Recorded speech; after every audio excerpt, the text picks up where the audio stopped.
वो मेरा परमात्मा है, वो मेरा द्वारिकानाथ, मेरा भोलेनाथ, मेरा विश्वनाथ, मेरा गोवर्धननाथ, मेरा शिव, मेरा राम, मेरा कृष्ण है, जो कंकर को भी चमकाकर हीरा बना देता है, एक साधारण से घोड़े पर से उठाकर उसको भी कहीं ऊंचे सिंहासन पर बिठा देता है। और ये तो मेरा शंकर है, जो चमक से मतलब नहीं रखता, वो केवल तुम्हारे हृदय से मतलब रखता है। आप दिल से एक बार भगवान के हो जाओ, वो तुम्हें कब चमका देगा, किस तरह से चमकाएगा, वो ही जान सकता है, उसके सिवा कोई नहीं। एक पत्र आया, पत्र एक तो बहुत सारे जी।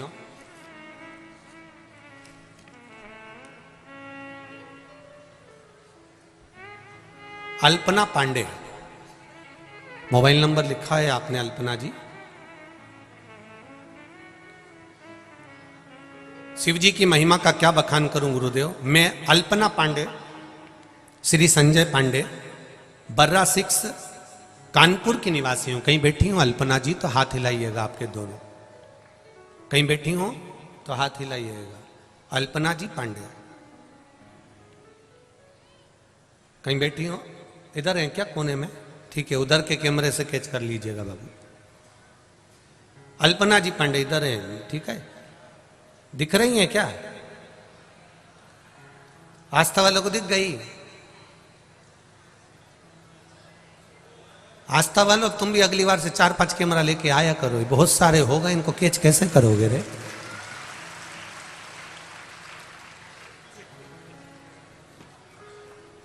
अल्पना जी पांडे, मैं अल्पना पांडे, श्री संजय पांडे, बर्रा 6 कानपुर के निवासी हूँ। शिव जी की कृपा का क्या बखान करूँ गुरुदेव, मैं क्या वर्णन करूँ गुरुजी।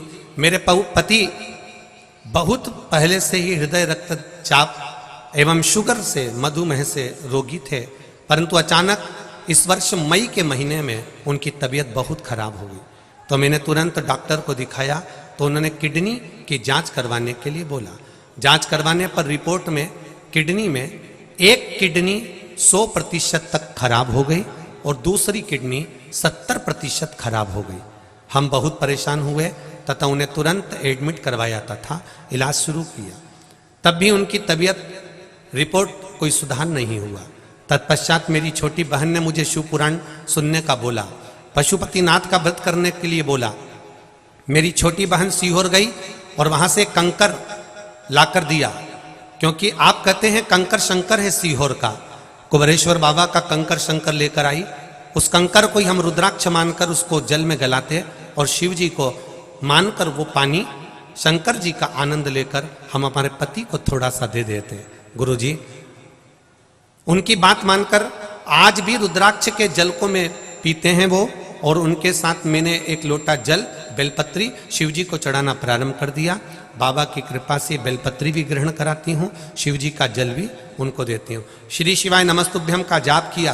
पहले दिन जैसे मैंने पशुपति व्रत रखा और उसी दिन उनकी चौथी रिपोर्ट आई, जिसमें उनकी बाबा की कृपा से एक किडनी जो 100% तक डैमेज थी वो पूरी ठीक हो चुकी थी, और दूसरी किडनी जिसको डॉक्टर कह रहे थे कि ये 70% काम कर रही है, अब वो 75% ठीक हो चुकी है। ये शिव की कृपा है। ये पत्र बैठिए, अल्पना जी पांडे जी बैठिए। श्री शिवाय नमस्ते। तेरी कृपा बिना न हिले एक भी, लेते हैं श्वास तेरी कृपा से। भगवान शिव का गुणगान करिए, भगवान शिव का भजन करिए। आप उसकी भक्ति में जितना डूबेंगे वो आपको पकड़ लेगा, आपका हाथ पकड़कर तार देगा। दुनिया कितनी भी चमक दिखाए, चमक की ओर ना जाकर भगवान का पथ पकड़िए। और जिसने भगवान का पथ पकड़ लिया, जिसने भगवान की शरणागति पकड़ ली, जिसने भगवान के चरण पकड़ लिए, फिर उसको किसी के चरण पकड़ने की जरूरत नहीं पड़ी। एक का चरण अगर पकड़ा है तो फिर किसी की भी जरूरत हमें नहीं पड़ी। शंभु शरणे मांगो घड़ी रे घड़ी दुख काटो दया करी दर्शन आपो दया करी दर्शन आप भगवान की भक्ति की और भगवान के चरणारविंद की और भगवान के रसतत्व की ओर जाओ। कोई कितना भी कह दे कि वहां चमत्कार हो रहा है, आप मत जाइए। आप पहले, सबसे पहले भगवान के मंदिर, अपने पास में जो शंकर का मंदिर है वहां जाइए। दुख आया है, एक बहू पूना में रहती है, मुंबई में रहती है, एक बहू दिल्ली में रहती है और एक बहू तुम्हारे पास में रहती है। तुम्हारी तबीयत खराब होगी, पूना वाली, मुंबई वाली, दिल्ली वाली की पास में रहने वाली कौन सी पहले आएगी? बोलो बोलो, जम के बोलो। जो पास में रह रही है। दूर के ढोल सुहावने हैं। पूना मुंबई वाली तो 4 दिन के लिए तुम्हारे यहां आएगी, मम्मी जी कहेगी दिवाली पे और अंगूठी लेके चली जाएगी। और सास को लगेगा मेरी बहू बहुत चाहती है मुझे। दूर के ढोल सुहावने, निवेदन है, दूर से आई है, केवल दिवाली पर 8-15 दिन पति भी सिखा के लाया है, तू चुप रहना, तेरे पांव पड़ू, हाथ जोड़ू। 15 दिन तो रहना है, टिकट कराएंगे अपन चल देंगे, बस मम्मी के आगे पीछे रहना, पापा को जय जय श्री राधे कहते रहना, उनको चाय बना कर देते रहना, उनको आगे आगे काम करते रहना। बाहर से आई और उसने खूब सेवा करी। सास को लगा इसके बराबर कोई नहीं है। मेरा निवेदन है सासुओं से, 2 महीने के लिए चले जा पूना।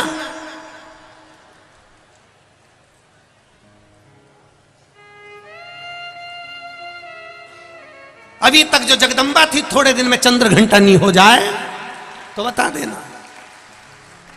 रोज चंद्र घंटा प्रतिदिन। तो मम्मी से पूछो ना कब जाएंगी।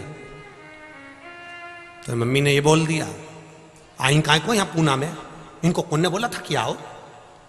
बहुत कठिन है महाराज। दूर के ढोल सुहावने।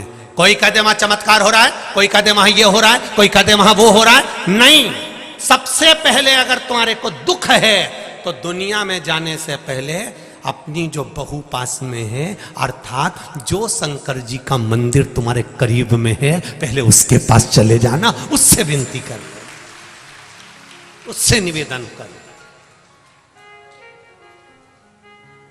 करो उसके विनती। पास में बेटा है उससे तो कहने रही, और फोन लगा के पूना के बेटे को कह रही मेरे को ये तकलीफ आ गई। तो पूना के बेटे ने कह दिया मम्मी डॉक्टर को दिखा लो ना उधर जाके। तो लेके कौन जाएगा, आजा पूना से। अगर यही बात तू साथ में रहने वाले बेटे से कहती बेटा मेरे शरीर में कष्ट है, तो बेटा कहता मम्मी मैं अभी चलता हूं, थोड़ी देर में मैं आ रहा हूं, तुम चिंता मत करो, मैं दिखा लाऊंगा। बेटा खुद लेकर जाता, नौकर को भेजता, चाकर को भेजता, किसी को भेजता, पत्नी को कहता, पर दिखा कर लाता। पर तुमने दूसरे को आस जगा कर कि वो मुझे कर देगा, तो उसने फोन किसको लगाया, बेटे को। बेटे ने कहा मम्मी ने तुझसे कहा भैया तुझसे कहा, ये बात मुझसे मां बोल देती मैं दिखा लेता। मतलब मुझे तो नीचा दिखा दिया कि मैं कुछ नहीं कर सकता।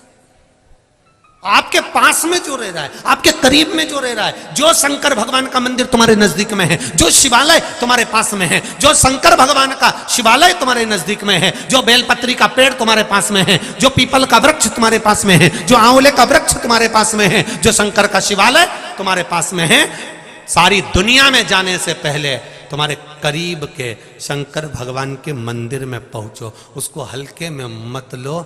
शिव मंदिर वहीं बनता है जहां शिव चाहता है।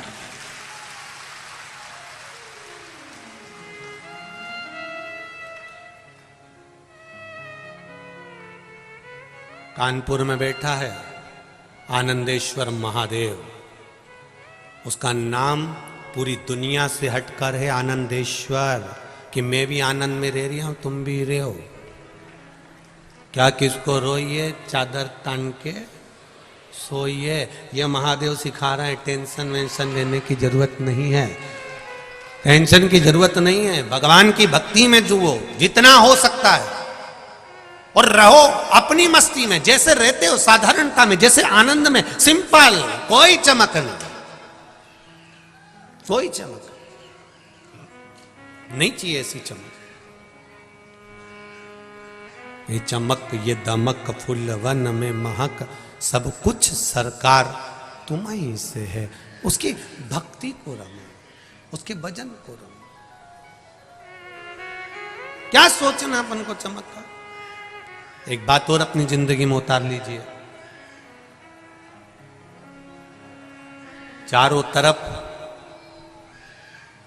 कुर्सी पाने के लिए, पद पाने के लिए, प्रतिष्ठा पाने के लिए, स्थान पाने के लिए एक होड़ लगी हुई है, लोग दौड़ रहे हैं।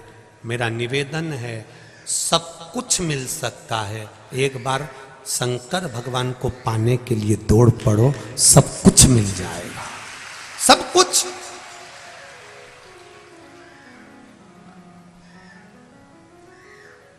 वो साधारण नहीं है, वो सब कुछ मानता का जीवन जिए।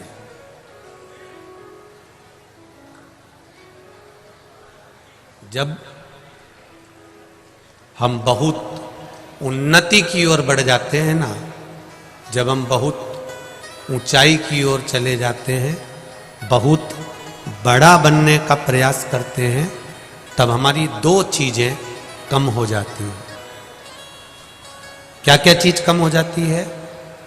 जब हम उन्नति की ओर बढ़ने का प्रयास करते हैं, बड़ा बनने का प्रयास करते हैं, आगे बढ़ने का प्रयास करते हैं, तब दो चीजें अपनी कम हो जाती है, एक रोटी, एक हंसी। जब व्यक्ति ज्यादा बड़ा होते चले जाता है तो उसकी हंसी भी कम हो जाती है और रोटी भी कम हो जाती है। वो अच्छे से हंस भी नहीं पाता है और ठीक तरह से खा भी नहीं पाता है। उसका भोजन भी गया और हंसी भी गई।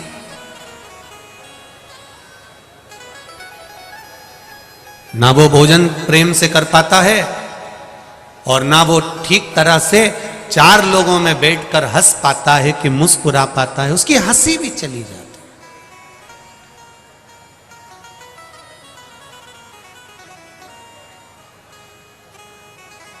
हम तो कहते हैं जब ज्यादा बड़े हो जाते हैं तो लोगों की हंसी के साथ में रोटी भी चली गई, ताली भी चली गई, भजन भी चले गया और सबके साथ में बैठना भी चले गए।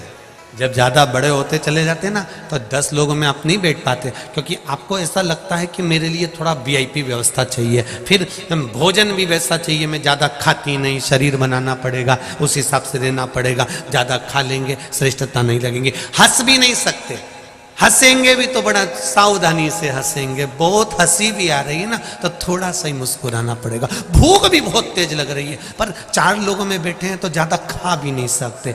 एकदम किसी बड़ी पार्टी में चले जाओ और एकदम गुलाब जामुन पे गुलाब जामुन निपटाओ तो लोग ही कह देंगे हप्सन है, तो ज्यादा खा भी नहीं सकते।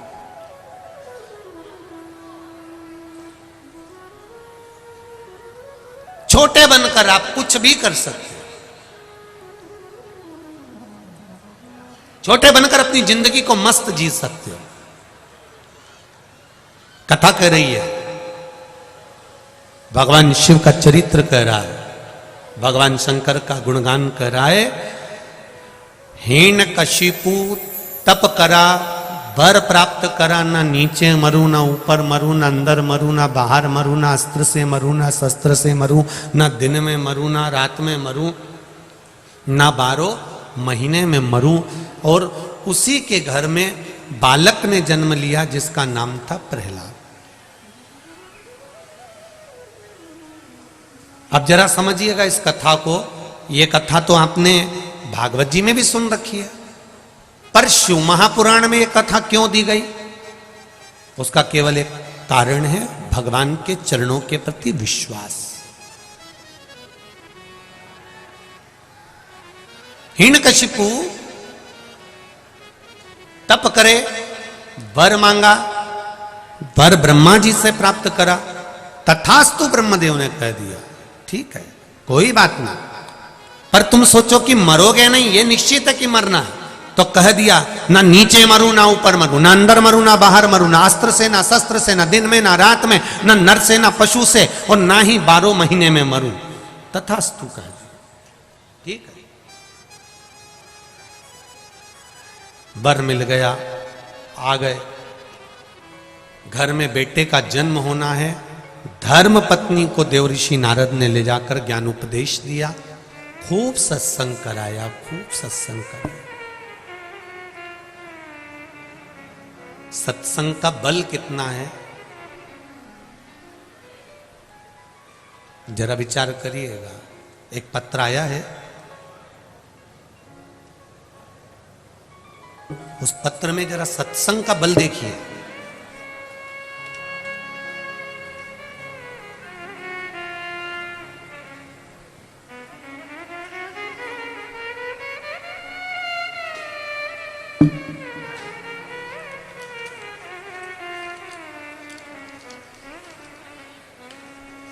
इन पत्रों से ये मालूम पड़ता है कि भगवान शंकर के प्रति आपका विश्वास कितना, भरोसा कितना है।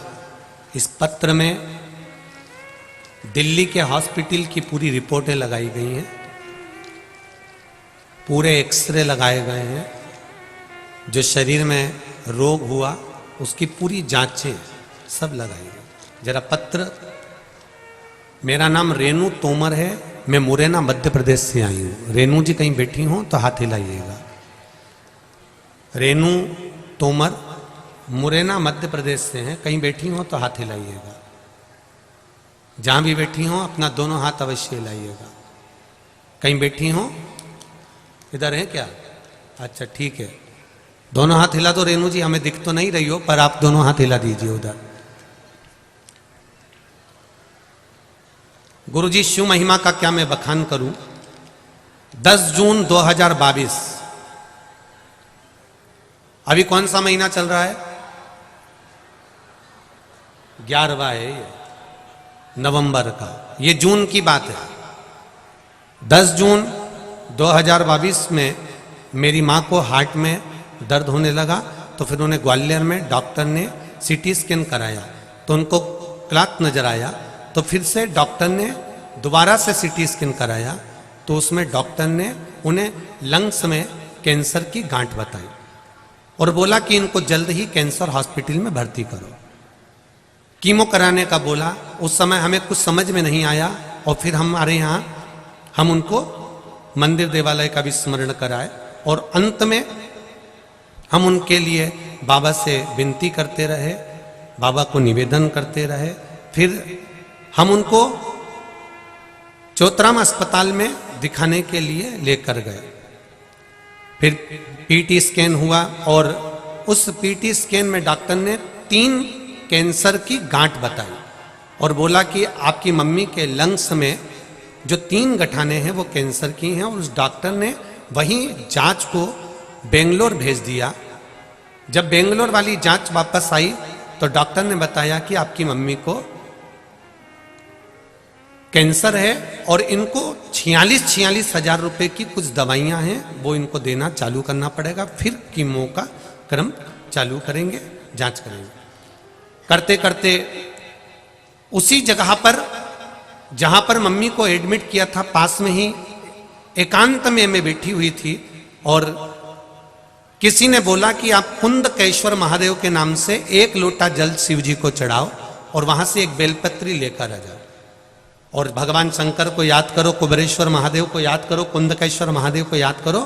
मैंने वो जल लाकर माता को देना प्रारंभ करा, बेलपत्री खिलाना चालू करी। फिर बाबा की कृपा ऐसी हुई, गुरुदेव,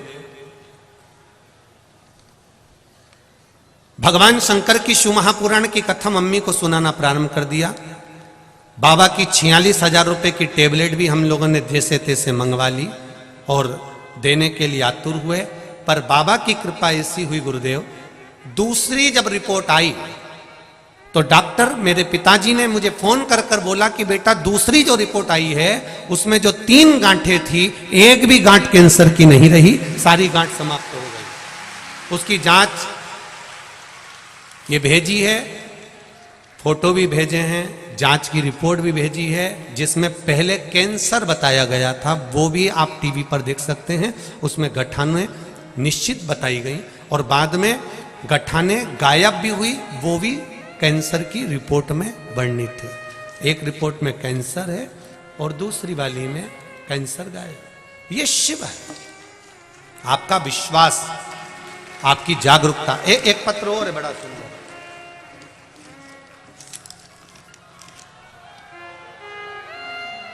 श्रीमती सुनीता देवी, पत्नी श्री शिव प्रताप, रामनगर इटावा उत्तर प्रदेश से हैं। कहीं बैठी हो तो हाथ हिलाइएगा। आप ही हैं?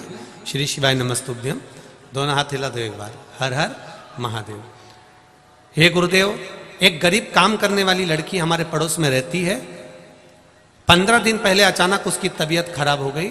डॉक्टरों ने अल्ट्रासाउंड कराया तो उसके लीवर में 42 mm का फोड़ा हो गया। वो घर गई तो उसने बताया कि जब हम उनसे बात करने गए तो उन्होंने बताया कि 42 mm का एक फोड़ा लीवर के पास में हो गया, ऑपरेशन करने को बोला है। 2-3 महिलाओं को ये बात हमने बताई, फिर सबने बाबा भोलेनाथ जी से विनती करी। शिव जी का जल चढ़ाया हुआ, हमने उसको पिलाया भी गुरुदेव। जल चढ़ाने के बाद पिलाना चालू करा, बेलपत्र भी दी, पर गुरुदेव आराम नहीं लगा। 5 दिन बाद फिर जांच कराई। 5 दिन बाद जांच कराई तो 42 mm का जो फोड़ा था वो 52 mm का हो गया। अब घटा की बड़ा? बड़ा है ना। 42 mm का फोड़ा 52 mm का हो गया। डॉक्टरों ने कहा इनका ऑपरेशन के लिए बाहर ले जाना होगा, नहीं तो इनको बहुत तकलीफ हो जाएगी, क्योंकि लीवर के पास में फोड़ा है। मैंने 2-3 महिलाओं से लेकर मोहल्ले से चंदा इकट्ठा करा, क्योंकि उनके पास कुछ नहीं था। 45,000 रुपए देकर शाम को ही उन्हें ग्वालियर भिजवा दिया गया। ग्वालियर भेजते समय हमने देवाधिदेव महादेव से प्रार्थना करी, बाबा वो सियोर वाला महाराज चिल्ला के कहता है कि 3 महीने में सबका काम हो जाता है। हमने तो पानी पिलाया था, वो 42 का 52 हो गया। कुछ कृपा करिए ना बाबा। एक बेलपत्री शिव जी पे से उठाकर उसके साथ रखकर भेज दिया। बाबा की कृपा देखिए गुरुदेव। ग्वालियर जब भेजा तब अस्पताल में उनकी फिर जांच होना चालू हुई और एक जांच में 52 mm का फोड़ा निकला और दूसरी जांच फिर आई तो उसमें एक भी फोड़ा नजर नहीं आया और वो ठीक होकर अपने घर आ गए। गुरुदेव, हम घबरा गए थे कि 42 mm का 52 mm हो गया, पर मेरे बाबा ने शायद यहां इलाज कराते तो वो ऑपरेशन ही कर देते, और बाबा ने 52 mm का कर कर ग्वालियर इसलिए भेजा था कि उसको ऐसे कैसे ही वापस भेजना था। ये शिव है, ये औघड़ी है। बैठो बहन। श्री शिवाय नमस्तुभ्यम। वो सोचता है हर पल, हर घड़ी, हर क्षण तुम्हारे साथ है।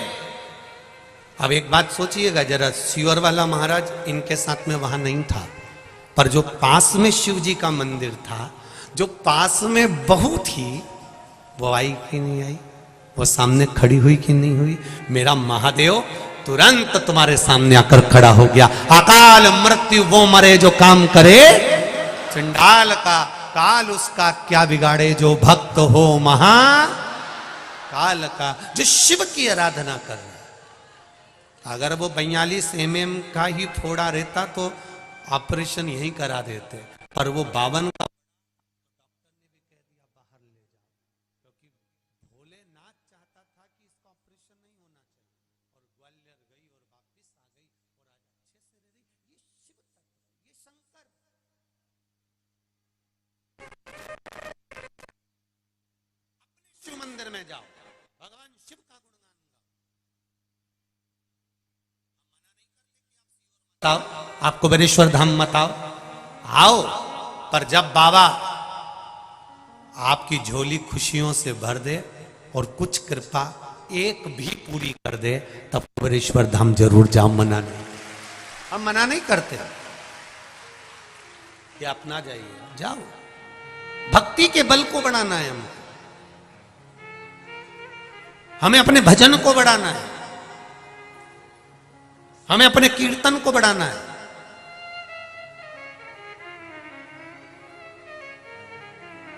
एक बात और कहना चाहेंगे, सुन लेना जरा अच्छे से, कानपुर वाले और कल्याणपुर वाले और जितने लोग आस्था चैनल पर कथा सुन रहे हैं, जितने फेसबुक यूट्यूब पर सुन रहे हैं, वो भी सुन लेना। तुम बहुत देर तक भगवान के मंदिर नहीं जा सकते, शिव महापुराण की कथा में नहीं जा सकते, तो कबड्डी खेले हो? कबड्डी है? खेले हो? क्या करना पड़ता है? बस दुश्मन की पाली में जाओ, कबड्डी कबड्डी कबड्डी कबड्डी कबड्डी कबड्डी कबड्डी कबड्डी टच कर कर आ जाओ, जीत जाओगे, निश्चित है।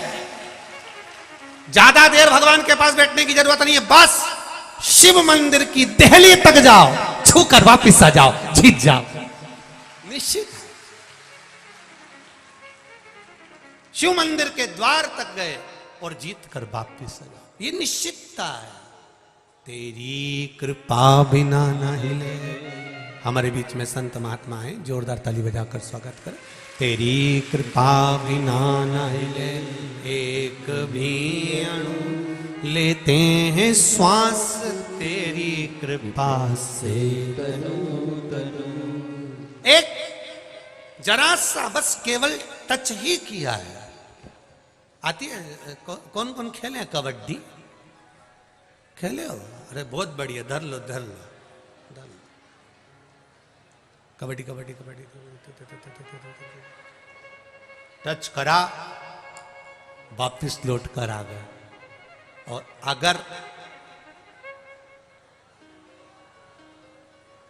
थोड़ी सी देरी हो जाती तो फिर डूब जाती। गए, भगवान की चौखट तक पहुंचे, भगवान के द्वार तक पहुंचे, भगवान की शरणागति तक पहुंचे, थोड़ा सा स्पर्श मात्र किया, उसमें भी सुख मिल गया, उसमें भी आनंद की अनुभूति हो।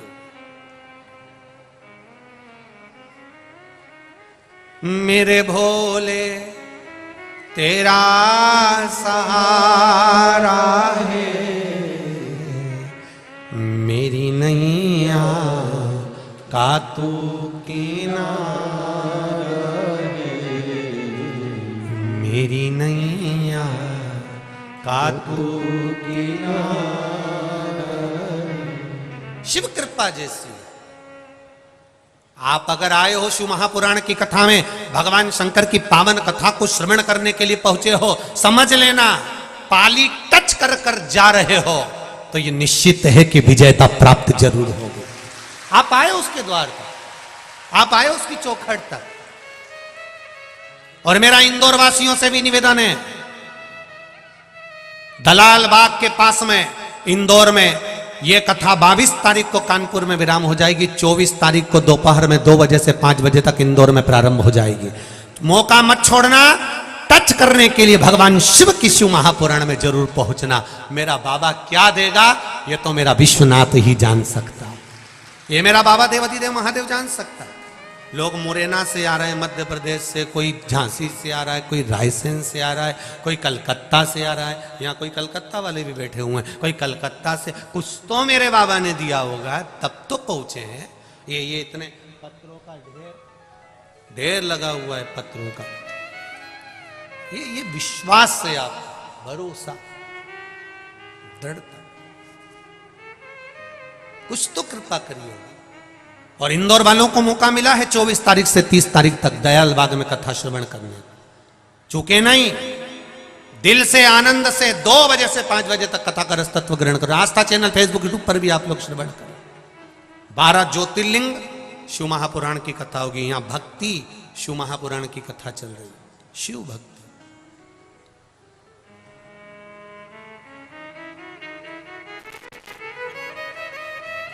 पर अब एक निवेदन आप सबसे है, जो रात्रि को रुकने वाले आते हैं उनसे निवेदन है, अपने साथ में ओढ़ने का जरा कम्बल मम्मल थोड़ा मोटा लेके चलो, ठंड पड़ने लगी है, उसका ध्यान रखकर चलिए। आप लोग आते हो मना नहीं, पर थोड़ा सा ओढ़ने का जो कम्बल वगैरह है वो थोड़ा मोटा लेकर चलें, जिससे आप लोगों को ठंड ना लगे, उसका विशेष ध्यान।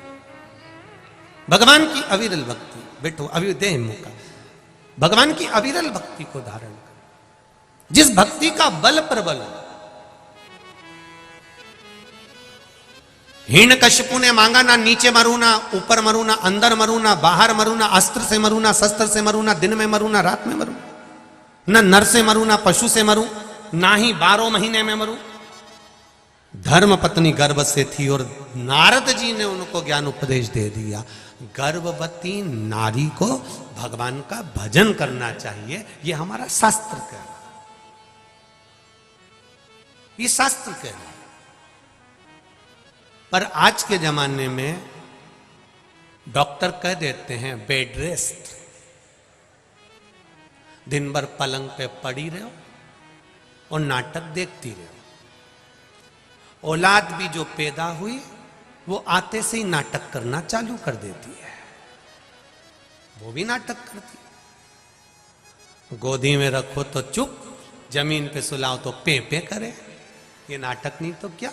फिर बूढ़ी बूढ़ी माताएं भी कहने में पीछे नहीं हटती, वो भी कह देती हमारी भी 4-4 5-5 औलाद थी री बहू, खिला दो पिला दो पटक दो खेलती रहे, तूने अनोखी औलाद पैदा करी, धन्य है ऐसी औलाद पैदा करी। फिर माताएं भी कह देती कहने में कोई चुकता क्या। करो भजन, करना चाहिए, उसमें कोई विशेष।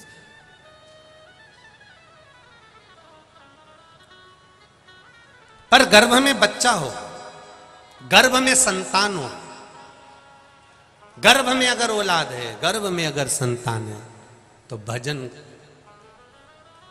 शिव का भजन। एक माता ने अपने एक प्रश्न को लिखा था कल के पत्र में, पत्र शायद पीछे होंगे, आप लोग बाद में पढ़ सकते हैं। पत्र में एक माता ने प्रश्न लिखा था, क्या नारी भगवान शंकर के शिवलिंग का निर्माण कर सकती है पूजन शिवलिंग बनाकर? तो हम तो हमेशा कहते आए,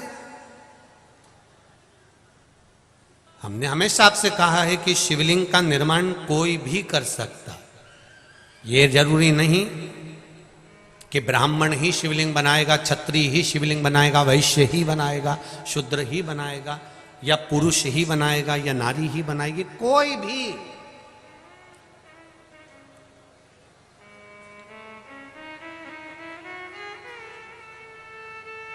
और नवयुवक बेटा बेटियों से निवेदन है, अगर आप एग्जाम के लिए तैयारी कर रहे हैं, पढ़ो। आप कंपटीशन एग्जाम की तैयारी कर रहे हैं, करो। उनसे निवेदन है, पेपर में अगर समय हो 2 महीना 4 महीना 6 महीना हो, कंपटीशन एग्जाम की पूरी तैयारी करो, पूरी तैयारी एकदम कर्म प्रधान। उनसे निवेदन है, महीने में एक बार बालू रेत मिट्टी का शिवलिंग बनाओ, उसको जल चढ़ाओ, घी का दिया लगाओ, पूजन करो, शहद बेलपत्र शिव जी को समर्पित करो, अपनी कामना कर कर विसर्जन करो। 2-4 महीने जब तक एग्जाम नहीं आते, महीने में केवल एक दिन भी अगर आप मेरे देव अधिदेव महादेव को दे रहे हैं, उतने में ही मेरा बाबा कृपा कर देगा। ये निश्चित करो कंपटीशन एग्जाम की तैयारी। और जिन जिन ने नौकरी की तैयारी करी है, भले प्राइवेट की कर रहे हो चाहे सरकारी की कर रहे हो, मेरा बच्चों से बेटों से बेटियों से निवेदन है, खूब पढ़ो, दिल से खूब अच्छा नंबर लाओ, खूब मेहनत करो, पर साथ में शिव महापुराण को विश्वास मानकर भगवान शंकर का अनुमोदन कर कर विनती कर कर फिर कंपटीशन एग्जाम में या कहीं इंटरव्यू देने जा रहे हो, वहां भी शिव का श्री शिवाय नमस्तुभ्यम जप कर बाबा को दिल में बिठाकर एग्जाम दीजिए।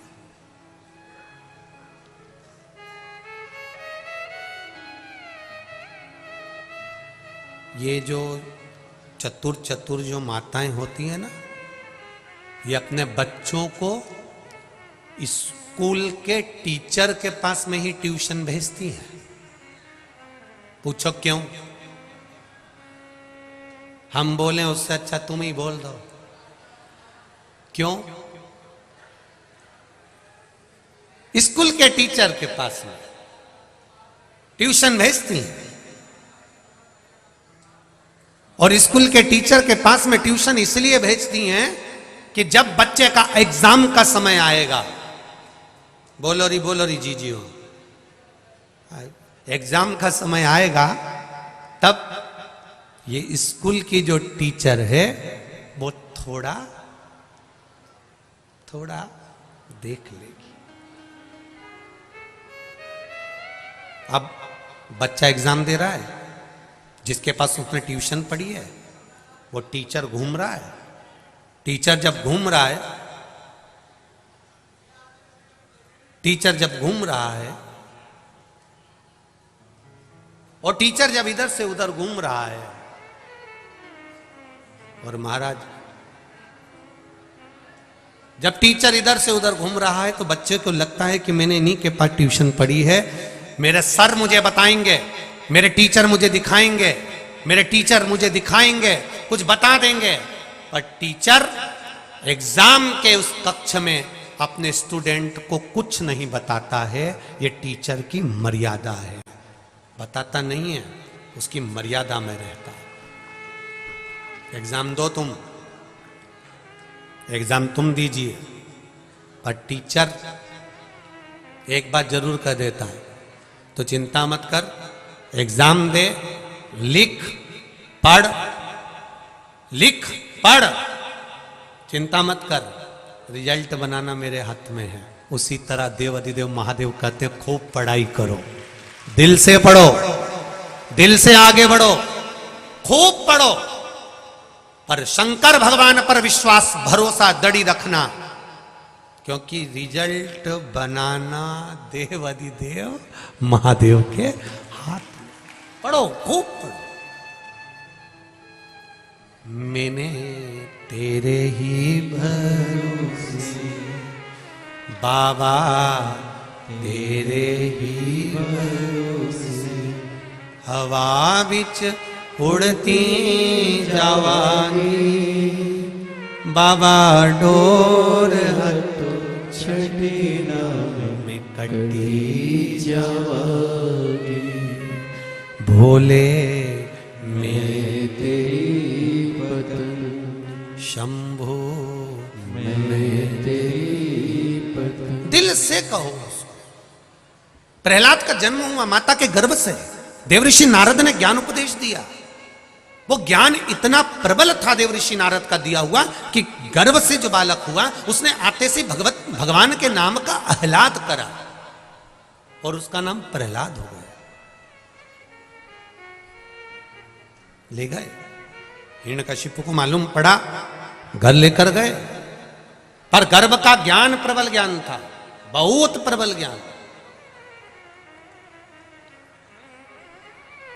खूब पढ़ा। और मेरा निवेदन है, शुगर की बीमारी, मधुमेह की बीमारी पिता को होती है तो बेटे को आ जाती है। बोलो री जी जी, सही है कि गलत है? बाप को होती है तो बच्चों को आ जाती है। जब शुगर की बीमारी बाप को है तो बेटे को आ गई, बाप को है तो बेटी को आ गई। पर एक बात समझ में नहीं आती कि पिता इतना धर्मात्मा है, इतना पुण्यात्मा है, तो फिर इस पुण्य आत्मा के जैसा हृदय ये छोरे में क्यों नहीं आया रे? बीमारी आ सकती है। उसको शुगर थी तो इसको भी आ गई, उसको मधुमेह था तो इसको भी मधुमेह आ गया। डॉक्टर भी पूछते हैं तुम्हारे पिताजी को शुगर थी क्या?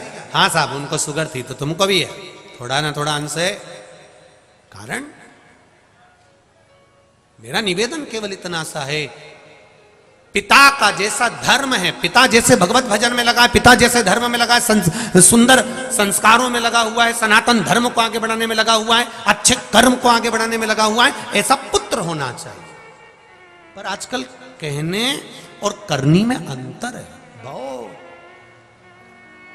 ये एक माता जी ने लिखा है कि गुरुजी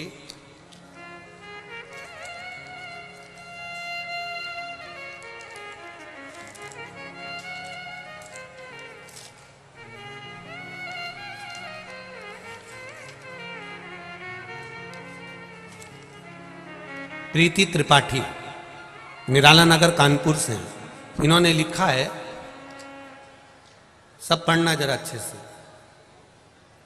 गाय के लिए गुरुदेव 2 वचन कह दीजिए जिससे गौ माता की रक्षा हो सके, उसके लिए। प्रीति त्रिपाठी ने लिखा है। अब बेटा प्रीति त्रिपाठी, आपके चरणों को मैं नमन करता हूं, प्रणाम करता हूं। आपके संस्कार हैं, आपके संस्कार हैं। आपने बोला गौ माता के लिए बोला, हमें गौ माता के लिए बोलने में कोई परेशानी नहीं, पर दुख केवल एक है हमारे हृदय में। इतना गौ माता पे प्रवचन देते हैं, इतनी सीख देते हैं, गाय को ऐसे रखो वैसे रखो, जरा सी बात में गाय का नाम आता है और आग बबूला हो जाते हैं, जरा सी देर में गौ माता के लिए टूटमान हो जाते हैं। मेरा केवल इतना सा निवेदन है, अगर आस्था चैनल के माध्यम से, फेसबुक यूट्यूब के माध्यम से और इस कथा पंडाल के माध्यम से अगर आप सुन रहे हैं, तो निवेदन केवल इतना करूंगा कि जो लोग इतना प्रवचन देते हैं गाय के लिए, इतना कहते हैं, गाय को रखने की सीख देते हैं, जरा जरा सी बात में गाय के लिए दौड़ पड़ते हैं, उनसे भी मेरा केवल इतना सा निवेदन है, कम से कम एक गाय अपने घर में तुम भी रखो रे। कम से कम गाय की सेवा करोगे तो गौ माता बचना प्रारंभ हो जाएगी। हम केवल मंचों से ना बोलें, हम केवल प्रवचन में ना बोलें,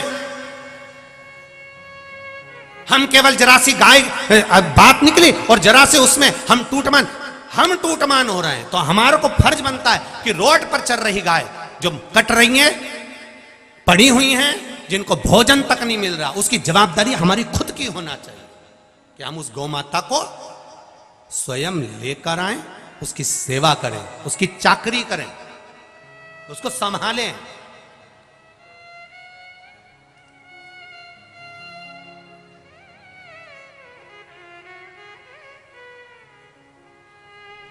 पहले 322 ब्रेसिंग मशीन वाले कत्ल खाने थे। कितने? जम के बोलो जरा। 322। आज रिसर्च करिए, गूगल पे सर्च करिए, अब 4,500 से लेकर 5,000 कत्ल खाने ब्रेसिंग मशीन के हैं। ब्रेसिंग मशीन का कैसे? गाय का सफेद मांस की कीमत कम है और लाल मांस की कीमत विदेशों में ज्यादा है। तो क्या करते हैं मशीन वाले, गाय को कसाई के यहां से खरीद कर ले गए, कसाई घर में उसको रखा, रखने के बाद एक कुएं में, अंधे कुएं में उसको छोड़ दिया। 12 दिन तक गाय को बिना चारे के और बिना पानी के रखा जाता है। फिर उसका मुंह बांधकर पांव से उल्टा लटकाया जाता है। गाय के मुंह पर प्रेशर से पानी दिया जाता है, इतनी प्रेशर से कि गाय धक्का खाती है और उसके मुंह पे मारा जाता है। मुंह से उसकी श्वास उसके रक्त में जाती है और खून उसके रक्त में मिलना प्रारंभ हो जाता है। फिर गाय के गले पर धीरे से कट लगा दिया जाता है। बूंद बूंद कर कर टपकता रहता है खून, और गाय का खून गाय के मांस में मिलना प्रारंभ हो जाता है। तड़पती रहती है 9 दिन तक गाय मरने के लिए, तब वो मरती है और मरने के बाद उसका मांस निकालकर डब्बे में पैक कर कर विदेश में भेज दिया जाता है। जरा विचार करिए गौ माता की दशा कितनी खराब है। मेरा तो निवेदन केवल इस व्यासपीठ से इतना सा है, प्रत्येक गौ माता की सेवा, जितने लोग दिल से कहते हैं कि हम गौ रक्षा करना चाहते हैं, हम गाय की रक्षा करना चाहते हैं, उनसे भी निवेदन, आपके घर में गाय बंदी होना चाहिए, आपके घर में गौ माता होना चाहिए।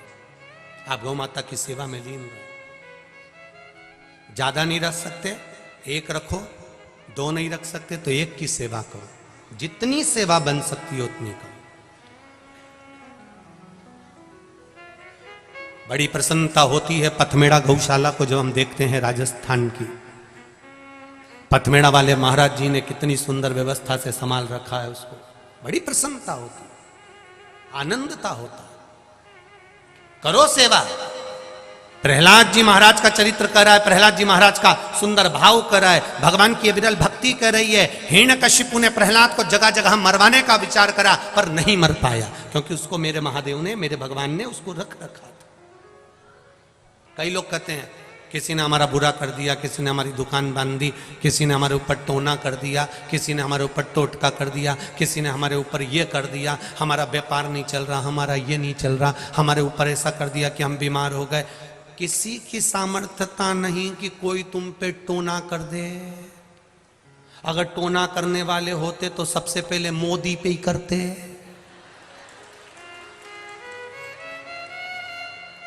अगर होते तो सबसे पहले उस पे ही करते। तुम तो इतने फेमस भी नहीं हो कि तुम फिर कहीं का टोना कर दे। अरे भाई, ये हमारा भ्रम है कि कोई हमें बर्बाद कर रहा है। ये हमारा भ्रम है कि हमारी दुकान नहीं चल रही, किसी ने टोना कर दिया होगा, किसी ने टोटका कर दिया होगा। ये भ्रम में, ये अंधविश्वास में ये जीना बंद कर दो। ये अंधविश्वास में जीना बंद कर दो कि किसी ने टोना कर दिया होगा, किसी ने टोटका कर दिया होगा, किसी ने ये कर दिया होगा। ये अंधविश्वास है जिस पर तुम जी रहे हो।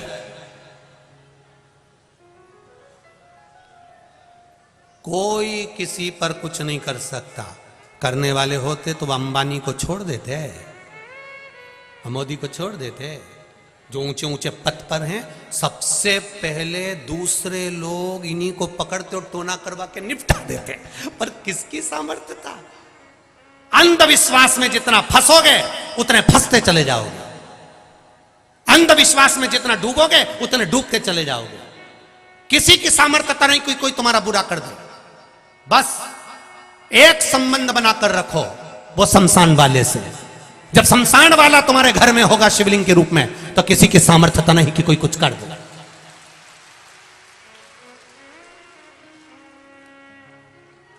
जिसके घर में भगवान शंकर का शिवलिंग विराजमान होता है, जिसके घर में भगवान शंकर के लिए एक लोटा जल प्रतिदिन निकलता है, जिसके घर में भगवान शंकर को रोज एक बेलपत्र चढ़ती है। शिव जी के मंदिर में घर का कोई एक व्यक्ति भी अगर जाता है और शंकर के मंदिर से वापिस आता है, तो घर में भगवान शंकर के रज हमारे घर में आती है। तो किसी की सामर्थ्यता नहीं कि कोई टोना कर सके, किसी की सामर्थ्यता नहीं। अंधविश्वास में जीना बंद करो। अंधविश्वास मत रखिए कि कोई कुछ कर देगा। भजन करो, भजन का बल बढ़ाइए। कुछ नहीं, भजन। प्रहलाद को खोलते हुए तेल में डाल दिया, कुछ नहीं हुआ। अग्नि में पटक दिया, कुछ नहीं। पहाड़ से नीचे फेंक दिया, कुछ नहीं। अंत में कहा भगवान है। खंबे में से भगवान प्रकट हो गया, प्रहलाद को बचा लिया, हिरण्यकशिपु को मार दिया। अब यहां तक की कथा तो भागवत में थी, पर शिव जी का एक रूप शिव महापुराण में यहां पर प्रकट हो रहा है, जिसको श्रम्भेश्वर महादेव कहा गया है। कौन से महादेव? जम के बोलो जरा। श्रम्भेश्वर महादेव। अब एक रूप प्रकट हुआ।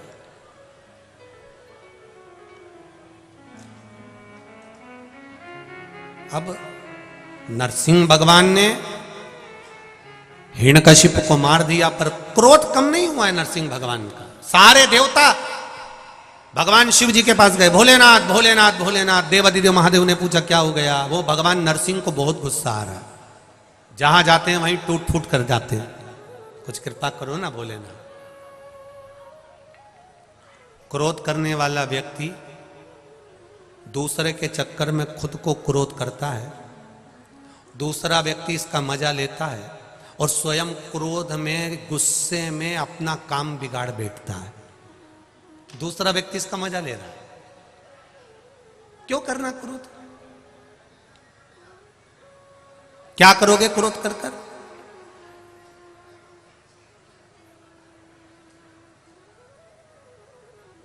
जिस समय क्रोध आए, थोड़ी देर भगवान की भक्ति का रसतत्व ग्रहण करो। शिव मंदिर पहुंच गए, भगवान शंकर का गुणगान करा, स्मरण करा।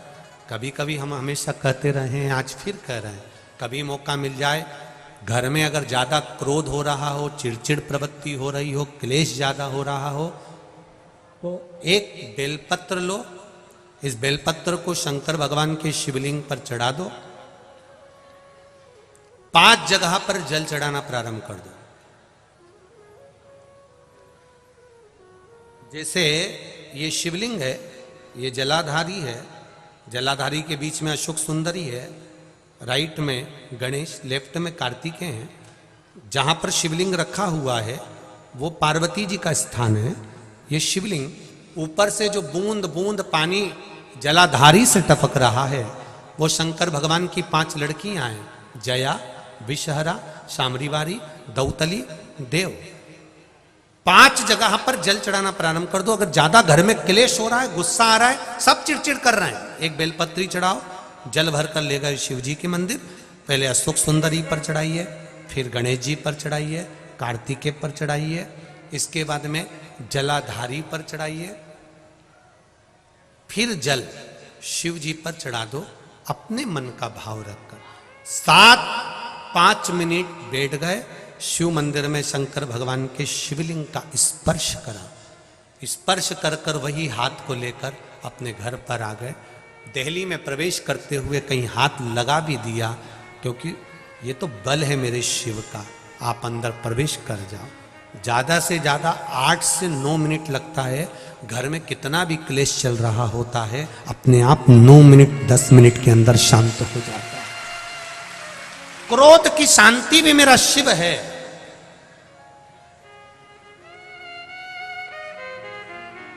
उसका भजन है।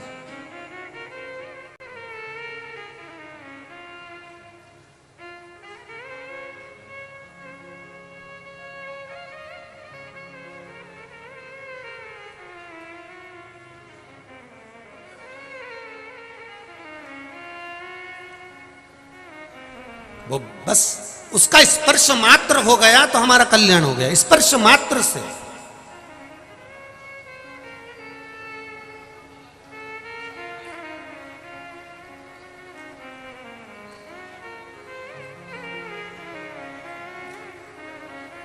वो कहे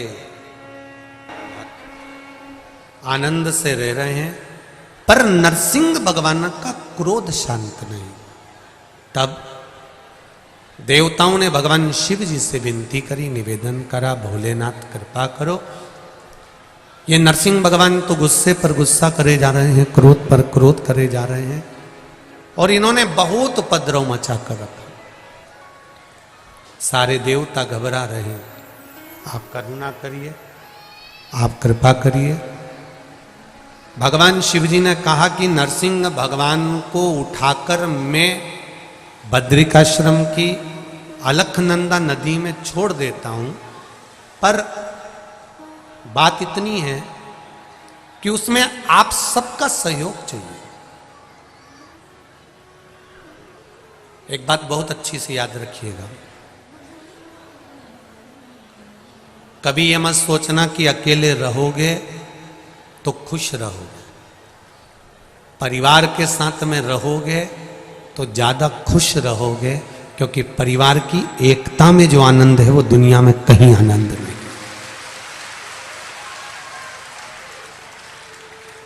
संगठित रहिए, संगठन में रहिए। जो संगठित रहता है उसको कोई तोड़ नहीं सकता। एक अकेली लकड़ी को कोई भी तोड़ देगा, पर 10-12 लकड़ी एक साथ में होगी तो तोड़ने में दम चाहिए। संगठन में रहने में, संगठित रहने में जो आनंद है वो कहीं नहीं है। हम एक बात हमेशा कथा में कहते रहते हैं, आज फिर कह रहे हैं, हफ्ते में एक दिन ऐसा नियम बनाओ कि अपने परिवार के साथ में बैठकर, माता पिता कुटुंब कबीला जो भी अपने घर में, जो एक घर में जितने लोग रह रहे हैं, चाहे वो बच्चे हों, आप हों, पत्नी हो, बेटा बेटी जो भी हो, आपके घर में जितने भी लोग अपने घर में रह रहे हैं उन सबके साथ एक साथ बैठकर भोजन करो। हम ये नहीं करें कि एक ही थाली में भोजन करो, सब अपनी थाली लगाओ, पर एक साथ बैठो और एक साथ भोजन करो, जिससे अपने मन के भाव केंद्रित।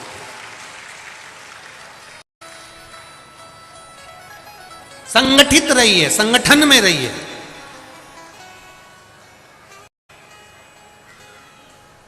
पिता आ रहा है 10 बजे रात को, बेटा आ रहा है 11 बजे रात को, मां भोजन कर रही है 8 बजे, बेटी आ रही है 5 बजे।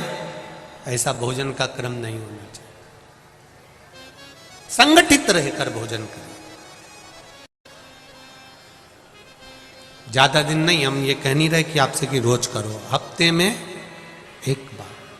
उससे क्या होगा कि बच्चे को कुछ कहना होगा तो उसको लगेगा पापा आज अच्छे मूड में है तो अपन कह दें, मेरी मम्मी अच्छे मूड में है तो मम्मी से मैं कह दूं। अपने बेटा बेटियों से भी निवेदन है और माता और पिताओं से भी निवेदन है, अपने बच्चों से फ्रेंड जैसा रहिए, दोस्त जैसा, जिससे वो अपने दिल की बात आपको सारी बता दें और आप पहले से सचेत हो जाएं कि हमारे साथ ये घटना ना घट जाए। अपने बच्चों के साथ में रहकर अपने बच्चों से थोड़ा सा एक दोस्त जैसा माहौल रखकर उससे पूछो, उसको समझो, उसको जानो।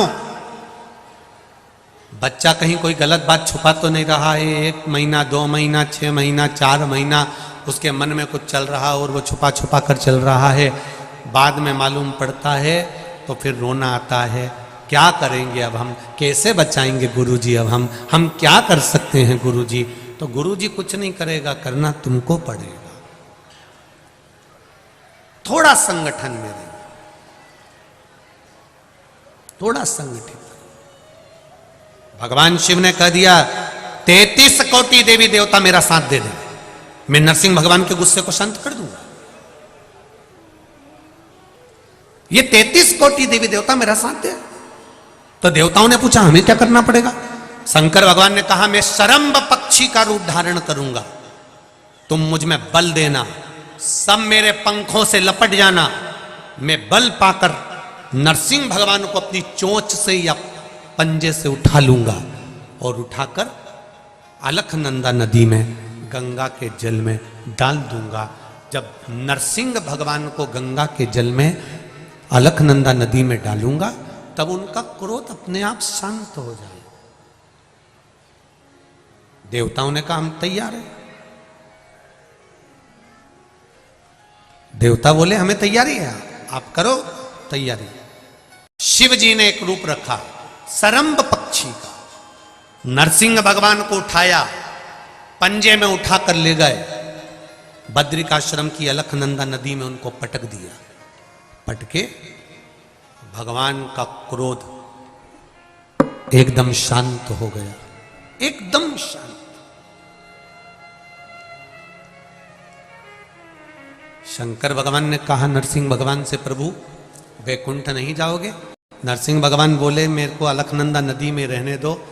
नरसिंह शिला के रूप में नरसिंह भगवान आज भी अलखनंदा नदी में रहते हैं, जहां पर ताप कुंड है, जहां पर पानी गर्म का कुंड है बद्रीनाथ में, उसके नीचे की ओर आप देखेंगे कि बड़ी सी शिला नजर आएगी,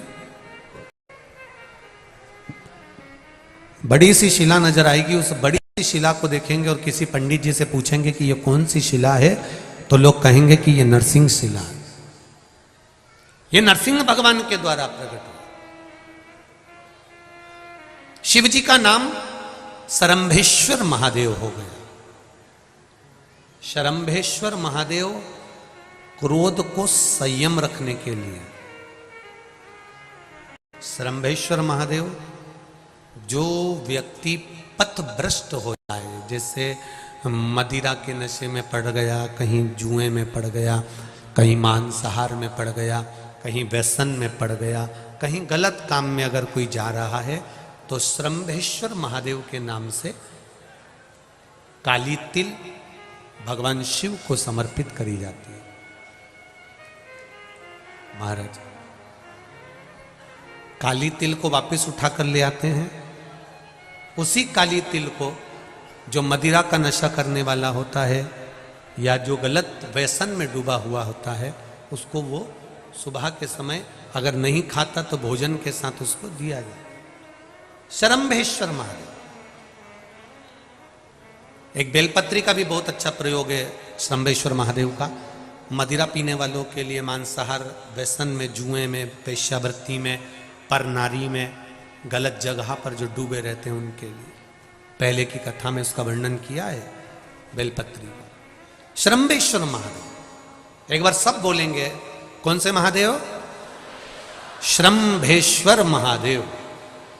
फिर जम के बोल लो एक बार, श्रम्भेश्वर महादेव। जब हमारे घर में क्रोध बढ़ता है या कोई गलत कार्य में जाने लगता है तो श्रम्भेश्वर महादेव का हमें शरणागति लेना चाहिए, श्रम्भेश्वर महादेव का पूजन करना चालू कर देना चाहिए। कई लोग कहते हैं महाराज जी ये श्रम्भेश्वर महादेव का मंदिर कहाँ मिलेगा, हम कहाँ पूजन करने जाए? कहीं नहीं जाना, तुम्हारे घर के पास में जो शंकर जी का मंदिर है वहीं जाओ, उसी देवालय में, उसी मंदिर में जाओ, श्रम्भेश्वर महादेव के नाम से जल चढ़ाना प्रारंभ करेंगे। वो जल जो गलत संगत में पड़ा हुआ है उसका आचमन कराना प्रारंभ करेंगे, अपने आप उसकी धीरे धीरे बुद्धि सुधरना प्रारंभ हो जाएगी। ऐसा श्रम्भेश्वर महादेव का है। कुछ स्थान हमारे यहाँ पर बड़े सुंदर सुंदर स्थान निश्चित किए गए हैं, जैसे कैंसर आदि के मरीज के लिए हम लोग पहले भी कहते हैं कि त्रिजुगी नारायण का जल बड़ा महत्व रखता है। जिसका शरीर या जिसको एक पत्र आया है कि किसी को मिर्गी का झटका आना चालू हो गया था।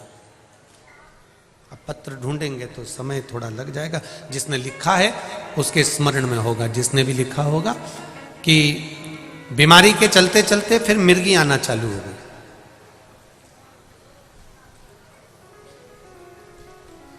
जिसने भी लिखा है वो दोनों हाथ एक बार हिला देना, जिसके लिए भी लिखा हुआ वो इतना ध्यान नहीं आ रहा।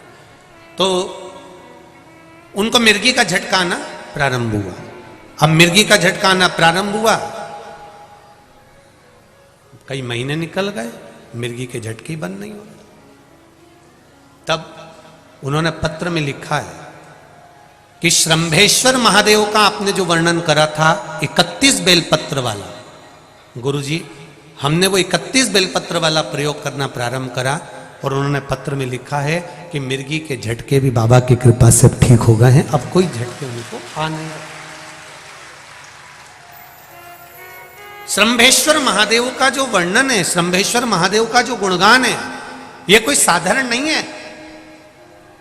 शिव महापुराण में भागवत के प्रहलाद चरित्र को लाकर रखा गया है केवल श्रम्भेश्वर महादेव के प्रागट्य के लिए।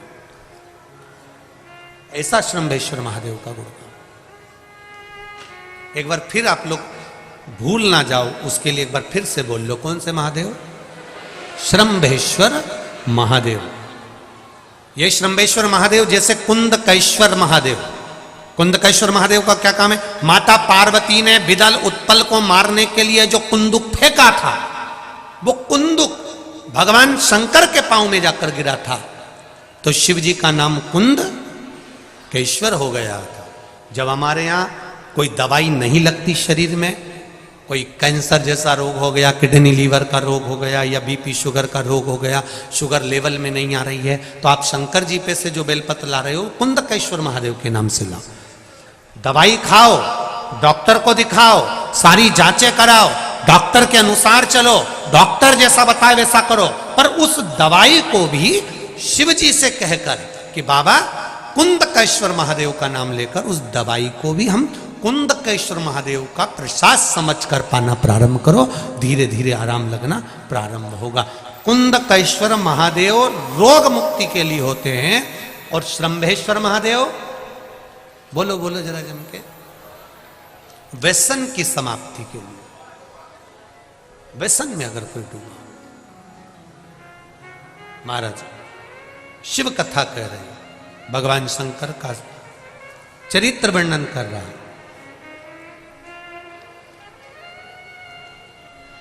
श्रम्भेश्वर महादेव प्रकट हो गए, सारे देवताओं ने भगवान शंकर की जय जयकार करी। पार्वती जी ने शिव जी का वो रूप देखा तो पार्वती जी ने भगवान शंकर के उस रूप का गुणगान किया।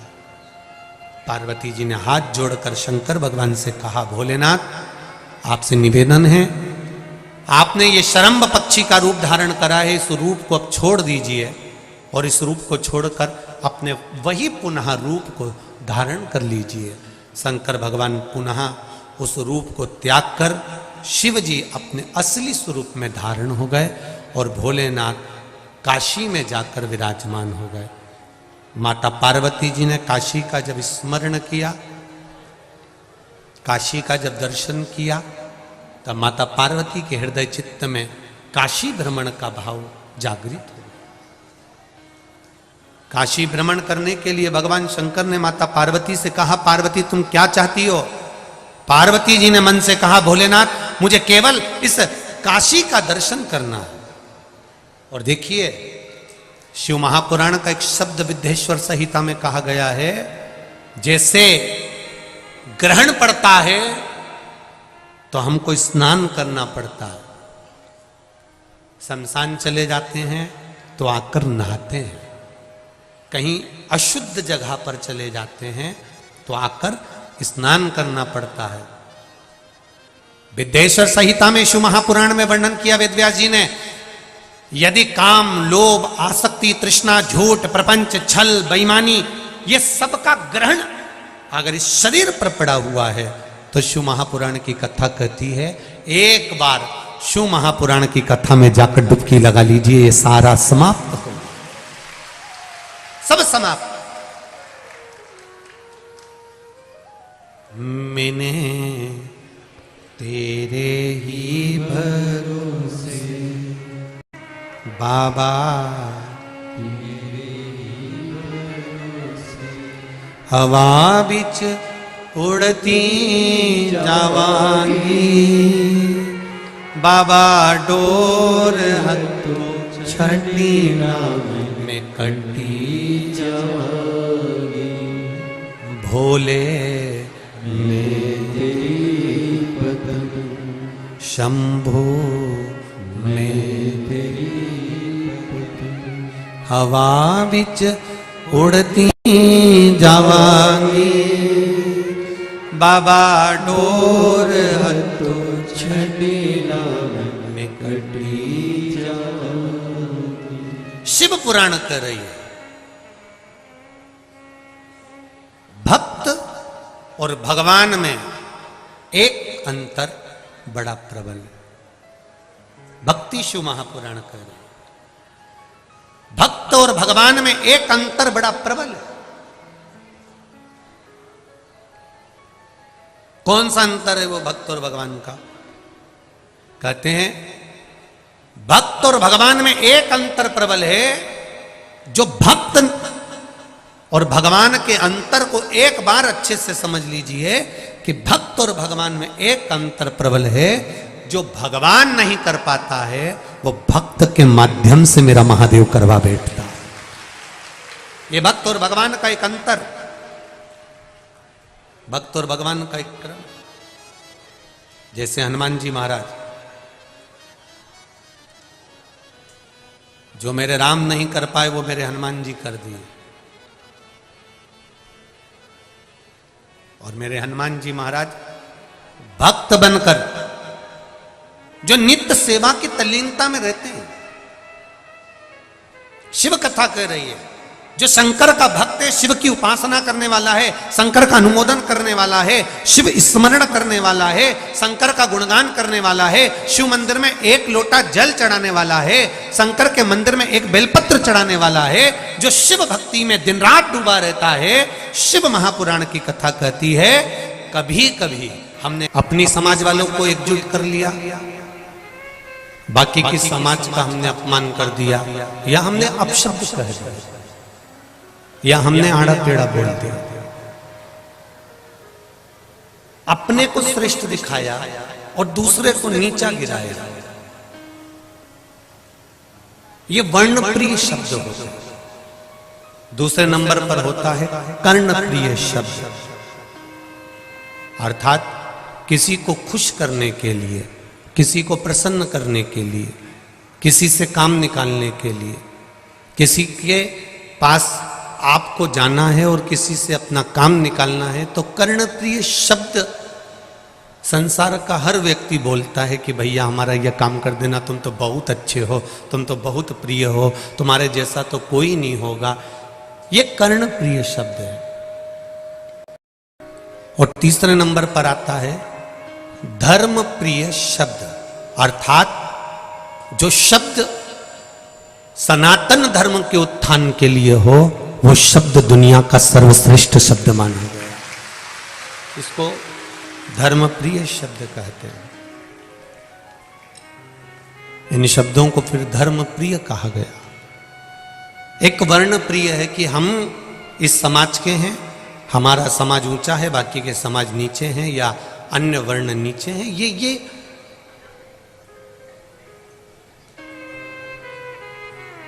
अब हमको भूल जाना चाहिए। बड़े बड़े शहरों में, बड़ी बड़ी कंपनियों में जब कोई नौकरी करता है तो वो नौकरी करने वाला ये नहीं देखा जाता है कि वो कौन वर्ण का है। कंपनी केवल ये देखती है कि उसकी एजुकेशन कैसी है, उसकी विद्या कितनी है, उसकी पढ़ाई कितनी है, उसकी चतुरता कितनी है, उसकी विद्वत्ता कितनी है। 3 शब्द हैं, एक वर्ण प्रिय, एक कर्ण प्रिय और तीसरा है धर्म प्रिय। इन 3 शब्द में सर्वश्रेष्ठ शब्द है धर्म प्रियता, अर्थात हमारे धर्म को हम कैसे बचा सकते हैं, हमारे धर्म को हम कैसे जोड़ सकते हैं, हमारे धर्म को हम कैसे बचाकर पुनः सुरक्षित कैसे कर सकते हैं।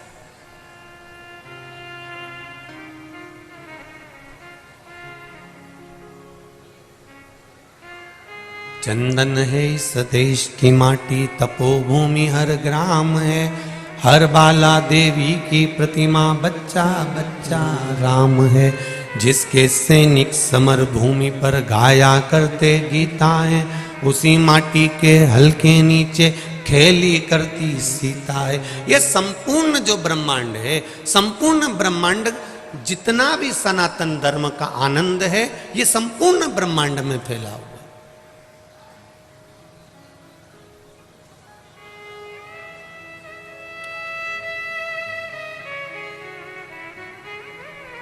हमारे यहां तो भगवान कृष्ण की मैया यशोदा मैया भी कहती है, यश ददाती इति यशोदा। जो दूसरे को यश देती है वो यशोदा है।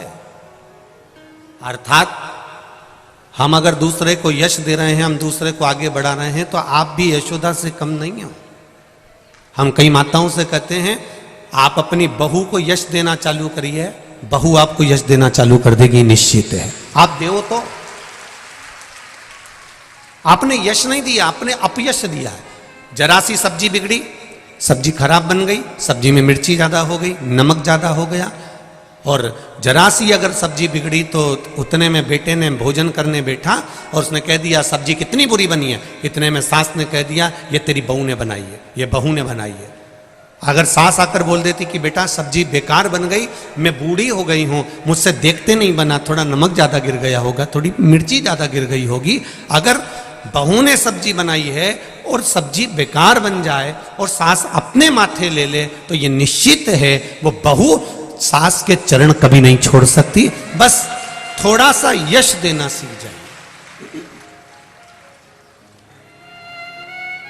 थोड़ा सा यश देना प्रारंभ कर दीजिए। यदि आप यश देंगे तो यश देने पर आपको भी यश अवश्य ही मिलेगा, ये निश्चितता है।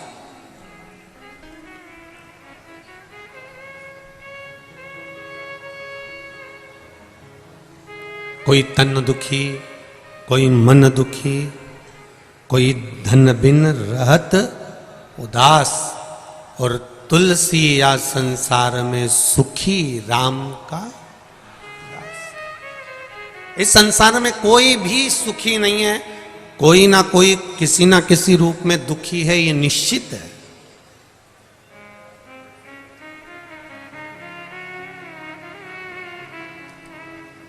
और किसी की सामर्थ्यता नहीं है कि कोई तुम्हारे दुख को मिटा दे। सुन लेना री कानपुर और कल्याणपुर की जीजियों, और जितने भी मेरे जीजा होन बैठे वो भी अच्छे से सुन लेना। आओ कोई तन से दुखी है, कोई मन से दुखी है, कोई धन से दुखी है। संसार में सब दुखी है। और केवल तुम ही नहीं, अच्छे अच्छे बड़े बड़े महाराजों को भी लिया। जितने बड़े बड़े महाराज हो, संत हो, महात्मा हो, जोगी हो, सन्यासी हो, तपस्वी हो, साधक हो, उपासक हो, कथाकार हो, उनको भी पकड़ के लिया, वो भी दुखी मिलेंगे। और किसी की सामर्थ्यता नहीं महाराज जो तुम्हारे दुख को काट दे। वो दुख कब कटता है? जब हम अपने मन से खुश होते हैं। क्योंकि अपने मन से अगर हम सुखी हैं तो संसार में झोपड़े में भी सुख मिल सकता है। अगर हम मन से सुखी हैं तो संसार में हर जगह सुख मिल सकता है। हम मन से दुखी हैं तो कहीं सुख नहीं मिल सकता, कहीं पे भी सुख नहीं मिलेगा।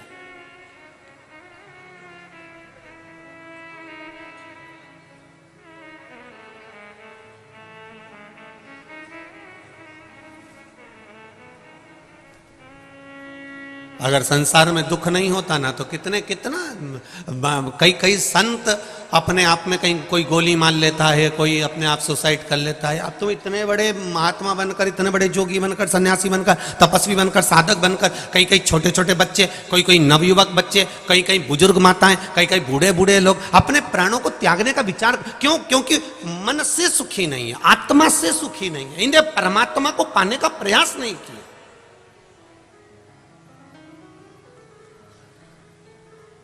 ये हवा के दौर में चले।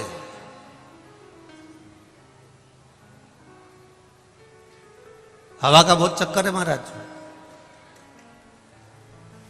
अभी इनकी हवा चल रही है